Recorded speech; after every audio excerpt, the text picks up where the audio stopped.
Friday, August 3rd. Chapter 1. I love the smell of jet lag first thing in the morning. It smells of bacon and eggs and comes with the best tasting coffee in the world. The bacon comes from across the water in Belfast. The eggs, though, are grown locally in Bridge, and they're cooked by Luca, whose dad moved to Scotland from Italy after the Second World War, opening first a fish and chip shop, and then later the deli and cafe where I sat, my brain craving Luca's espresso, step 1 in my 3-step jet lag recovery program. Luca slid up to my table, leaned over and gently placed a glass of cold water and an espresso cup in front of me. "Steve, my friend, where are you back from this time?" "Singapore," I said. "Another technology conference." He tut-tutted as if he disapproved of all my air miles, or my work-life balance, or more likely both. I was a regular early morning customer. "You want your usual?" he asked. I said, "Yes, please," and he slipped away. I looked around the room as I sipped coffee. 3 of the dozen tables were occupied by night shift staff from nearby Bridge Hospital. 2 police officers sat at another, their radios chattering in the background, and a half-dozen cab drivers crowded 2 tables near the windows, watching over their cars in the rank outside. The walls were covered in black and white framed pictures of the old country. And then my mobile rang. I glanced at its screen. Phil McDermott, my chief programmer and best friend since I was 13. It was 5:26 a.m. Phil had never been a morning person. Very strange. I answered. "You okay?" "You're back from Singapore today, right? I got the date right, didn't I?" "Yeah, what's wrong?" "You're in Luca's for breakfast?" "Yep. What's up?" "I'll be there in 2 minutes. I've got bad news, Steve. Can you order me breakfast, please? And coffee, lots of coffee." He hung up. I turned and spied Luca standing behind a large stainless steel and glass counter. He was writing the lunch specials on a chalkboard.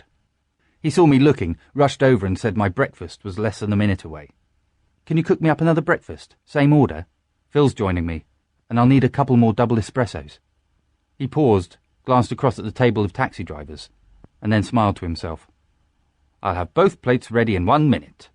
A moment later, the cafe door's bell jingled and Phil shuffled in, dressed in jeans and a green t-shirt. Phil is tall and thin and has, for as long as I could recall, looked like a bald, malnourished version of Paul McCartney. He's just a year older than me, but he looks much older. I still have some hair. He spotted me, nodded, and started walking to my table. He walked awkwardly as if he was auditioning to be an extra in a zombie movie, and I wondered if maybe he'd hurt himself. He sat and I smelled the stink of stale cigarettes and alcohol. "Whoa," I said. "Late night. Have you been home yet?" "I grabbed a couple of hours sleep, but I needed to talk to you. I knew you'd be here." Before he could tell me what was so urgent, Luca arrived with 2 fully loaded plates, 2 small cups of his special black tar, and 2 glasses of cold water. He told Phil he didn't look so good. Phil nodded. There was no denying it. I picked up a slice of crispy bacon, folded it into my mouth and savoured its salty, fatty goodness. Bacon was step 2 of my jet lag recovery program. "It's perfect, thank you." Luca grinned and tilted his head towards the cabbies. "Thank them. Your need seemed greater." Then he left us alone with our food.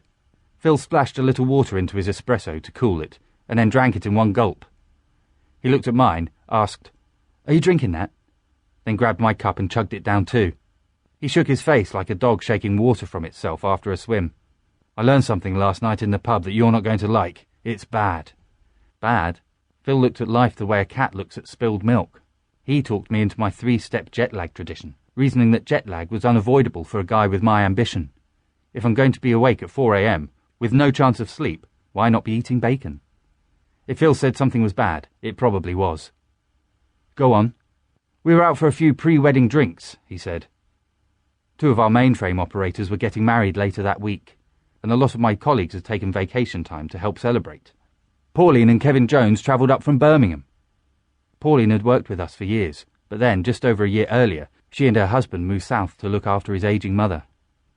"Sometime around midnight," he continued, "we were drinking shots and Pauline, you know her, she never could hold her drink, let it slip that her mother-in-law wasn't as sick as they'd let on when they left." "What do you mean?" "She was poached by Chase Group, Steve, to go work on a no-frills version of our FPP. FPP stood for the Future Perfect project. It was our top-secret, software-intensive project. Or it had been, anyway.